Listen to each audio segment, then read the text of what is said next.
Hi guys, my professional development presentation is on heroin. Heroin is one of the highest addictive drugs there is in the United States today. It is actually made from a poppy plant, which the milky sap that is inside of the plant is removed from the pod of the flower. Then it is refined into morphine and then finally refined into the form of heroin.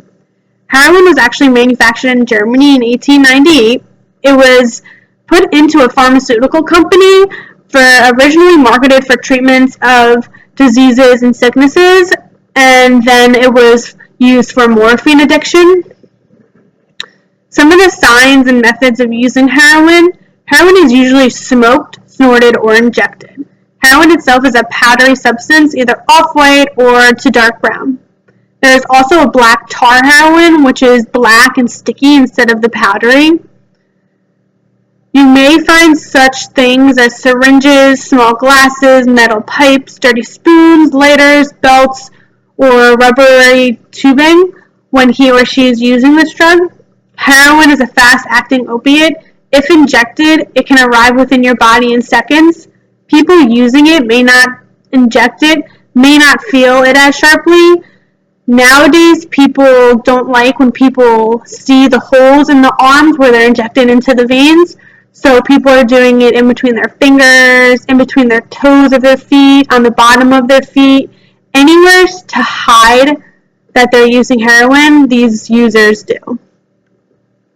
Some of the physical effects of heroin is some of the appearances can be tiny pupils, sleepy eyes, tendency to nod off, slow breathing, flushed skin, runny nose.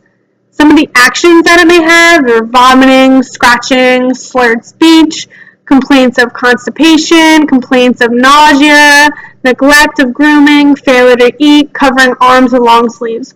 Also, the reason for the covering of long sleeves is if people are injected into their veins, they don't want people to notice that there are holes or bruises or anything that leads them to think that they're using. Some of the mental effects of heroin is heroin overdoses can frequently occur due to the suppression of breathing due to the condition called hypoxia. Hypoxia is the effect of the amount of oxygen that reaches to the brain. It can have a short and long-term psychological and neurological effects, such as coma and brain damage permanently. It can also spread diseases such as hepatitis and HIV.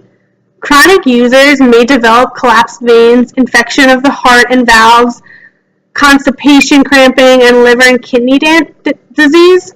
Chronic use of heroin leads to physical dependence, which is in the state in the body, which is in the state in which the body has adapted to the drug.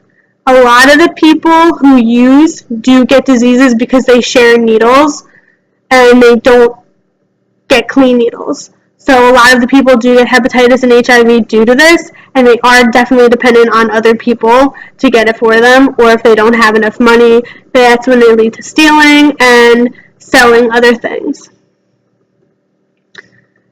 Some of the top 25 towns in New Jersey with heroin abuse are a lot of the towns that we live in or live by.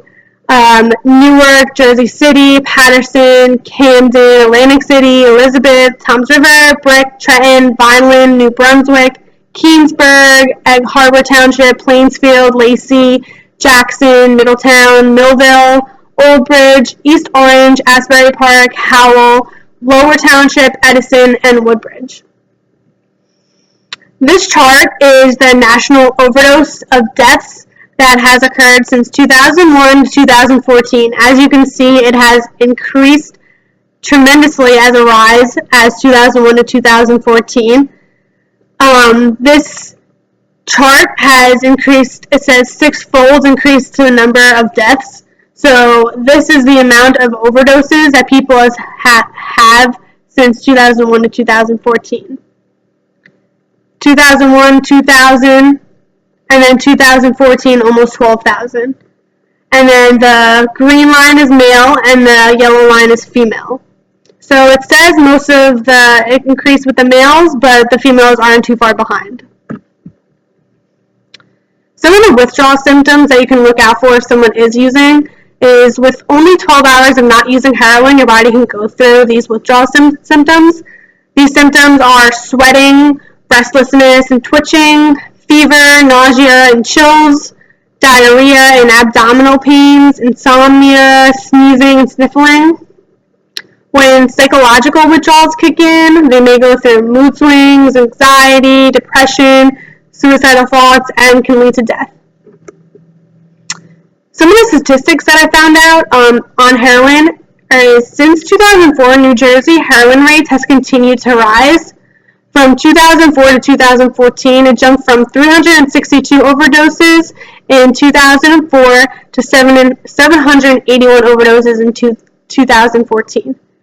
Heroin is mostly used by the ages of 18 and 25, but it can definitely vary lower age to higher age. 2014 in Monmouth County, there's been 68 deaths. 2014, Ocean County, there was 78 deaths. The most deaths occurred in Camden County, which was a total of 93 deaths. The least amount of deaths occurred in Henderson County, which only 4 deaths occurred. And Ocean, Camden, and Monmouth County have never had been the highest use of Narcan, which is the substance that they use to revive someone. If someone is overdosing on heroin and you get there quick enough, you can revive someone if it is used in a certain amount of time. Some of the school counseling interventions that I would do if someone was in this situation is guidance lessons. I can have the counselors go into different classrooms and age levels and give the students knowledge about this drug, and not only this drug, but every other drug that people are using and are more commonly used in these towns. I bring outside visitors into the school by having someone else who maybe has gone through this experience or who works with people who are using and can give a better perspective to the students.